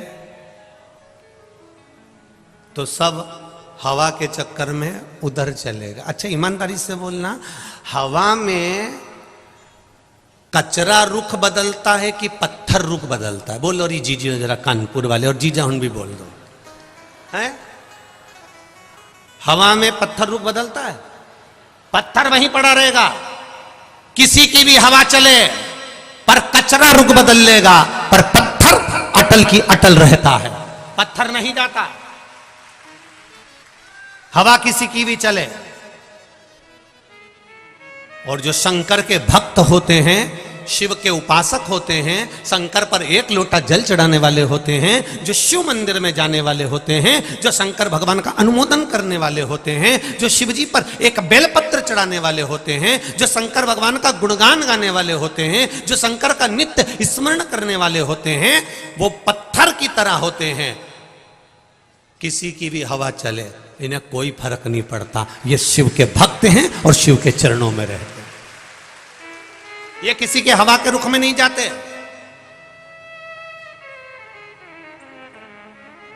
जहां थोड़ी बहुत चमक नजर आती है वहां से थोड़े दिन में चमक उड़ जाती है। तुम भी देख लेना, एक सोने की चेन, एक सोने की अंगूठी, एक चांदी का बर्तन, एक तांबे का बर्तन, एक पीतल का बर्तन, एक एल्युमिनियम का बर्तन, एक लोहे का बर्तन, या फिर जाने दो तुम तो ये बर्तन को भी जाने दो, घर में बहू बच्चे इनको भी देखना। जब आई थी तो कितनी चमक थी,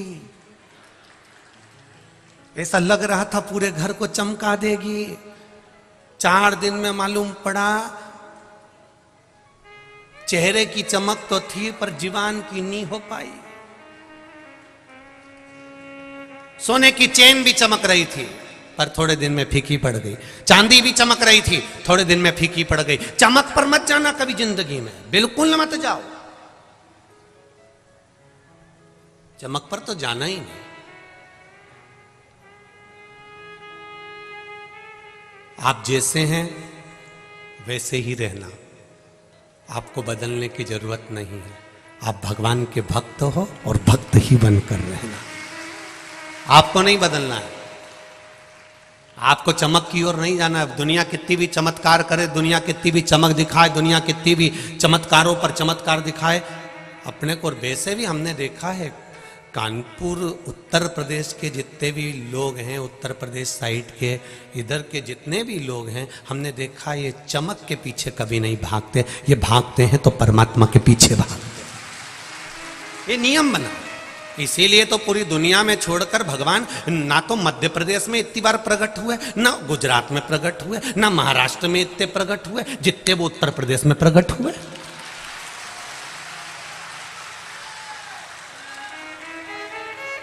ऐसी कौन सी जरूरत पड़ गई जो उनको उत्तर प्रदेश में बार बार प्रकट होना पड़ा? राम जी उत्तर प्रदेश में आ गए, भगवान कृष्ण उत्तर प्रदेश में आ गए, काशी विश्वनाथ उत्तर प्रदेश में आ गए, बचे कुचे थे तो आनंदेश्वर गंगा जी के तट पर आके बैठ गए। हमें तो आश्चर्य होता है, सब यहीं पर आ गए।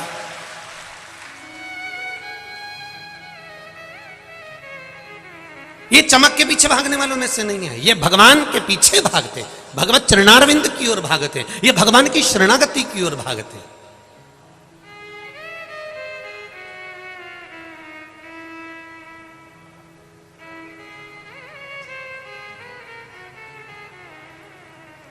ये फालतू लोगों में उलझते भी नहीं है, इतने विद्वान हैं ये।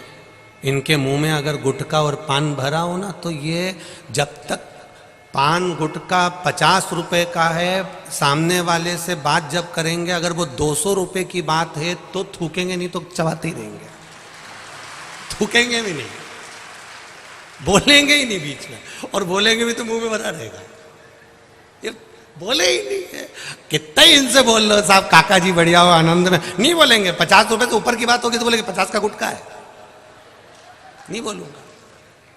जब तक तुम्हारी बात 200 के लेवल की नहीं आएगी तब तक नहीं थूकूंगा, नहीं तो यही फंसा रहेगा। और साहब नहीं बोले, वो बात 200 तक पहुंचना चाहिए, जब तक तो नहीं बोलेगा। जब तक खड़ा ही है, सुन रही है, बैठा है, पर नहीं बोलेगा तो नहीं बोलेगा। और जब बात इनकी चलते चलते 200 के पार कर गई तब फिर क्या बोल रहे थे? अब आया उत्तर प्रदेश, अब आया। यहां व्यर्थ में लोग उलझते भी नहीं है। यहाँ का सबसे बड़ा स्नेह है कि यहाँ लोग भक्ति के पीछे भागते हैं, भजन के पीछे भागते हैं, स्मरण के पीछे भागते हैं। इसलिए मेरे रामकृष्ण इस उत्तर प्रदेश की भूमि पर जन्म लेते हैं, भजन के बल पर भागा गया है।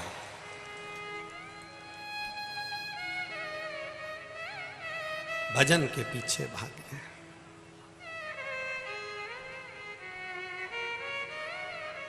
महाराज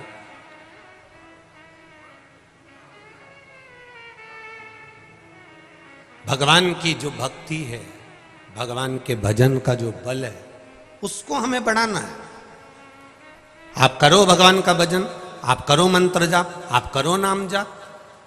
कहीं नहीं जाना हमको भगवान शंकर की शरणागति के सिवाय। शिव जी को एक लोटा जल चढ़ाना है, शंकर भगवान का गुणगान करना है, शंकर भगवान की भक्ति में डूबना है, शिव स्मरण करना है। उसके सिवाय हमारे को कुछ भी नहीं आता। हम तो ज़्यादा कुछ जानते भी नहीं है, साधारण सी चीज़ है। हम तो बस केवल भगवान का भजन करना जानते हैं, इसके सिवाय कुछ भी नहीं हमारे को नहीं आता। मैंने तेरे ही भरोसे ओ बाबा, तेरे ही भरोसे हवा बिच उड़ती जावांगी। बाबा डोर हथों छठी नामे कटी जावांगी। भोले मैं तेरी बदन, शंभू में तेरी बदन। भगवान की अविरल भक्ति की ओर चलो। विस्मयता में, भ्रमता में दुनिया के लोग तुमको ले जाने का प्रयास करेंगे, पर हमको नहीं जाना। आप वाणी मिठास की बोलिए, आप थोड़ा सा यश देने का प्रयास करिए। भगवान को चमक प्रिय नहीं है। भगवान कभी चमकता में नहीं जाना चाहता। भगवान कहता है कि मैं तो तुम्हारे हृदय में रहना चाहता हूं, दिल में। उसको चमक से कोई मतलब नहीं, कोई मतलब नहीं उसको चमक से। अगर मेरा भोलेनाथ, मेरा भगवान चमक देखता तो चमड़े का जूता बनाने वाले थे रविदास जी। बोलो री जीजियो, सही है गलत है? चमड़े का जूता बनाते थे संत रविदास जी, और चमड़े का जूता बनाते थे अगर मेरा भगवान चमक देखता या वर्ण देखता या कुछ और देखता या ज्ञान देखता, तुम्हारी विद्वत्ता देखता, तो भगवान फिर रविदास जी के कहने पर चमड़े धोने वाले बर्तन से गंगा जी का हाथ बाहर निकलकर नहीं आ जाता। चर्मकार होने के बाद भी उनकी भक्ति का बल प्रबल था, इसलिए भगवान चमक नहीं देखता, भगवान दिल देखता है। संत रविदास जी के लिए प्रकट हो गए, संत तुकाराम जी के लिए प्रकट हो गए, संत नामदेव जी के लिए प्रकट हो गए, कर्माबाई के लिए प्रकट हो गए, मुक्ताबाई के लिए प्रकट हो गए, मीराबाई के लिए प्रकट हो गए। उसने कभी चमक नहीं देखी, उसने तो केवल तुम्हारा दिल देखा है, हृदय देखा है, मन देखा है, चित्त देखा। उसको चमक से मतलब ही नहीं, चमक तो वो खुद मनाता है, चमक तो वो खुद बनाता है, चमक बनाने में तो वो अग्रण्य है। जब किसी का हाथ पकड़ लेता है ना, उसको चमका देता है, वो फिर भले खड्डे में पड़ा हुआ क्यों ना हो, उसको चमकाने में देरी नहीं लगती, वो खुद चमका देता है। कथा सुनी होगी आप लोगों ने भागवत जी में, भगवान कृष्ण पर मणि चोरी का इल्जाम लगा। बोलो सुनी कि नहीं सुनी रहे? किस किसने सुनी? जरा हाथ उठाओ। सबने सुनी? हाँ, उधर उधर। भगवान कृष्ण पर मणि चोरी का इल्जाम लगा, ये तुमने भागवत जी में घड़ा सुना, खूब सुना। अब आज भी सुन लो, जितने लोग हैं यहाँ पर, लगभग मेरे हिसाब से तो बाबा की कृपा से आज प्रशासन के लोग कह रहे थे कम से कम 5 लाख से ज्यादा पब्लिक यहाँ पर भरी हुई है। और वास्तवता है आप लोग इतनी संख्या में आए हो, इतनी संख्या में आए हो कि कॉलोनी में जगह नहीं बची रे दादा, इतनी संख्या में। ये शिव कृपा है, बाबा की कृपा। और जहां जगह मिली है वहीं बैठकर सुन लो। ये मत सोचो कि कहीं हमारे लिए कुछ अच्छी जगह मिल जाए, हम अच्छी जगह, तुम्हें जहां मिल रही है वहां चैन से प्रेम से सुनना। तुम यहाँ जगह देखने नहीं आए हो, यहाँ भोलेनाथ जी के दिल में, और भोलेनाथ जी तुम्हारे दिल में बैठने के लिए। आप हृदय से सुनो कर, जहां मिल जाए जगह वहां बैठो। भगवान पर चोरी का इल्जाम लगा, भगवान मणि ढूंढने के लिए गए। सत्यजीत ने चोरी का इल्जाम लगाया। जामवंत के साथ में युद्ध हुआ, मणि भगवान को मिली।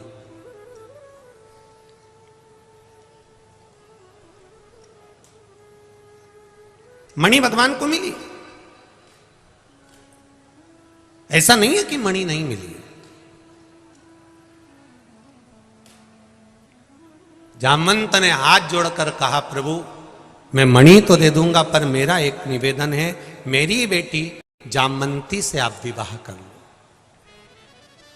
भगवान ने पूछा, तुम्हारी बेटी जामवंती कैसी लगती है? तो कहा, जैसा बाप है वैसी बेटी है। अब बाप कौन था? जामवंत, रीछ, भालू। अब भालू की बेटी, रीछ की बेटी, बोलो तो। अब रीछ की बेटी कोई हीरोइन तो होगी नहीं, अब रीछ की बेटी भी रीछड़ी ही होगी।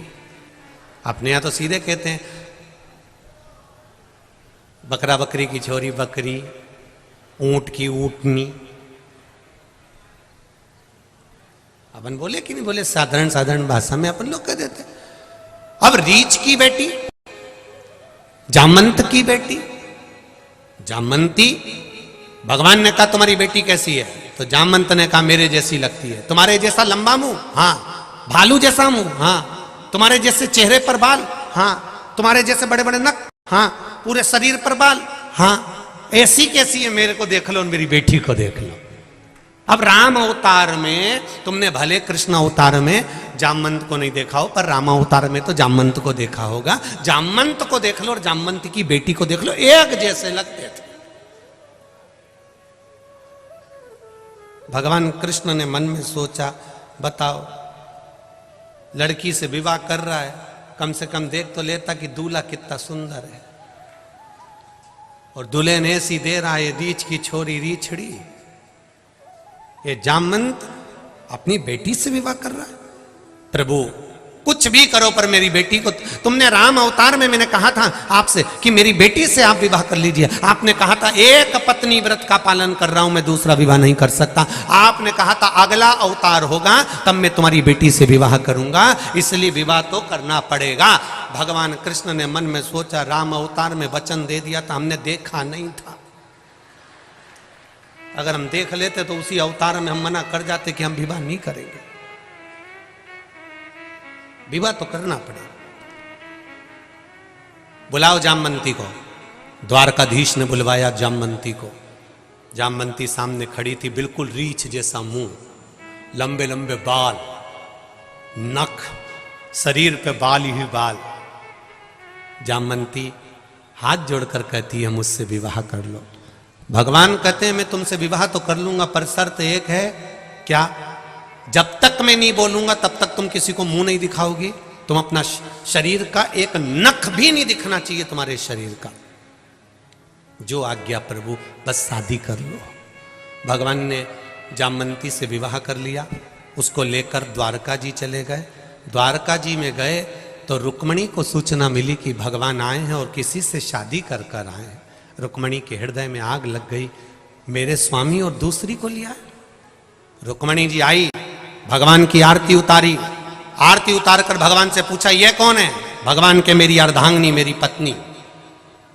रुक्मणी जी बोली मैं थी तो सदी। भगवान बोले गिफ्ट में मिली है। तो गिफ्ट में मिलेगा तो कुछ भी उठा लाओगे। भगवान बोले लड़के वालों से पूछो, जब बारात में 5,000 रुपए की भंगार जैसी अलमारी मिलती है और 10,000 रुपए की गाड़ी करके लेके आना पड़ता है। ये भी तो लेकर आते हैं। जो अलमारी किसी काम की नहीं, घर ले जाते 25 जगह से तुझ गई, उसका कांच तक फूट गया तो 10,000 रुपए की गाड़ी करके घर ले गया। तो हम इसको कैसे छोड़ जाते? तो इतना घूंघट क्यों करके रखा है? भगवान बोले वो बहुत सुंदर है। पांव का नख तक नहीं दिख रहा था, इतनी पूरे शरीर को ढक के। मेरे हिसाब से सबसे पहला लॉन्ग लहंगा जामवंती ने पहना था। तो सबसे लंबा लहंगा होता है ना, लॉन्ग लहंगा, वो जामवंती ने पहना था। बहुत पांव का नख तक नहीं दिखे, शरीर पूरा ढका हुआ। रुक्मणी जी ने पूछा ये इतना घूंघट क्यों रही है? भगवान बोले बहुत सुंदर है, मुझसे ज्यादा सुंदर है। भगवान बोले तू तो कुछ नहीं लगे उसके आगे, कितनी सुंदर है वो। रुक्मणी जी ने थाली नीचे रखी, पल्लू को उठाकर देखने लगी। जामवंती ने पल्लू पकड़ कर रखा था क्योंकि द्वारिकाधीश ने कहा था चेहरा मत दिखाना। पकड़ कर रखा। रुक्मणी जी खो रही है, मुझे मुंह को दिखने दे। जामवंती ने मुंह हिला दिया। भगवान ने कहा था बात भी मत करना, बस मुंह हिलाया। अरे मुंह